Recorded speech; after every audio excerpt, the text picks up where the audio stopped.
का बढ़ाकर रख दी है। दुबई एयर शो में भारतीय वायुसेना के लड़ाकू विमान तेजस क्रैश हो गया। यह हादसा अल मखदूम एयरपोर्ट पर हो रहे एयर शो में एक डेमो फ्लाइट के दौरान हुआ। इस हादसे में तेजस के पायलट की भी मौत हो गई। हादसे के बाद भारतीय वायुसेना ने लड़ाकू विमान क्रैश होने के कारणों की जांच के लिए कोर्ट ऑफ इंक्वायरी बैठा दी है। जिस तेजस विमान ने वायुसेना के तरंग शक्ति हवाई युद्धाभ्यास में सबकी वाहवाही बटोरी, जिस तेजस लड़ाकू विमान में 9 महीने पहले वायुसेना प्रमुख और सेना प्रमुख ने एक साथ मिलकर उड़ान भरी, वो तेजस विमान दुबई एयर शो में कैसे क्रैश हो गया। जिस तेजस विमान को दुनिया भर में तारीफ मिली, जो भारतीय वायुसेना की आत्मनिर्भरता के लिए बहुत जरूरी है, यह हादसा डेमो फ्लाइट के दौरान हुआ। सवाल है कि आखिर आसमान में उड़ते तेजस को क्या हुआ, वो जमीन पर आकर आग के गोले में बदल गया।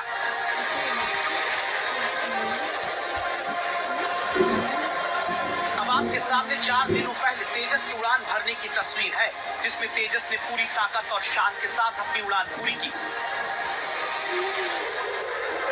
लेकिन 2 दिन में ऐसा क्या हो गया कि जिस तेजस ने सुरक्षित उड़ान भरी वो हादसे का शिकार हुआ। इसे उड़ा रहे फाइटर पायलट भी अपनी जान नहीं बचा पाए। यह हादसा दुबई के अल मखदूम एयरपोर्ट पर आयोजित हो रहे एयर शो में होता है। भारतीय समय के मुताबिक दोपहर 3:40 पर यह हादसा एक डेमो फ्लाइट के दौरान हुआ। विमान के गिरते ही उसमें आग लग गई और हवाई अड्डे के ऊपर काले धुएं का गुबार देखा गया। इस हादसे में तेजस के पायलट की भी मौत हुई। वहीं भारतीय वायुसेना ने लड़ाकू विमान क्रैश होने के कारणों की जांच के लिए कोर्ट ऑफ इंक्वायरी बैठा दी। हमें कुछ पता नहीं चल रहा एक्चुअली क्या हुआ है, बट जो भी हुआ it is definitely some technical malfunction, और वो जो है इंक्वायरी रिपोर्ट इसको पूरी तरह से जांच करेगी और ये रिपोर्ट पेश करेगी कि क्या हुआ है एग्जैक्टली। भारत के तेजस का हादसे का शिकार होना एक बड़ा झटका। इसकी वजह हादसे की जगह को बताया जा रहा है। दुबई एयर शो में इंटरनेशनल विमान का प्रदर्शन किया जाता है। यहाँ दुनिया की बड़ी एरोस्पेस कंपनियां, एयरलाइंस, वायुसेना अपने नए विमान, हेलीकॉप्टर, हथियार सिस्टम और एरोस्पेस टेक्नोलॉजी दिखाते हैं। 5 दिन के एयर शो का शुक्रवार को आखिरी दिन, जो तेजस के क्रैश होने की दुखद खबर के साथ खत्म हुआ। जब कोई एयर शो होता है तो उसमें वही एरोबैटिक्स होते हैं जो युद्ध के मैदान में प्रदर्शित किए जाते हैं, जिसको करने में हमारे पायलट सक्षम हैं। और किन कारणों की वजह से ये क्रैश हो गया, इन सब के लिए कोर्ट ऑफ इंक्वायरी का गठन हो चुका है, जैसा कि भारतीय वायुसेना ने अभी कहा है।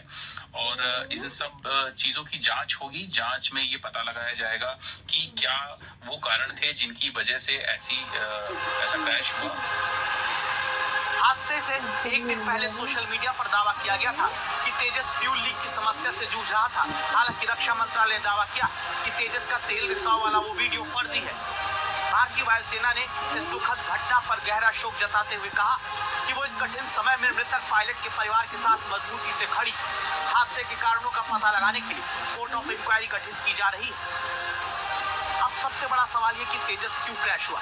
वीडियो में दिख रहा है कि तेजस अपने डेमो रूटीन के दौरान सामान्य उड़ान भर रहा था। अचानक उसकी ऊंचाई कम होने लगी, वो तेजी से नीचे गिरने लगा। तेजस भारत की आत्मनिर्भर तैयारी के लिए बहुत अहम है। इंजन आपूर्ति में देरी होने से इसके उत्पादन में देरी हुई, जिसे लेकर वायुसेना प्रमुख की तरफ से भी नाराजगी जताई गई। पिछले साल भारत में तेजस को वायुसेना प्रमुख के अलावा दुनिया के 4 बड़े देशों के एयर चीफ ने उड़ाया, जिसमें फ्रांस, स्पेन, जर्मनी और ब्रिटेन शामिल थे। 2 साल पहले भी ये दुबई एयर शो में शामिल हुआ था, लेकिन इस बार ये क्रैश क्यों हुआ, वायुसेना इसका जवाब जल्द से जल्द ढूंढना चाहेगी। Why the strange at lowest prices?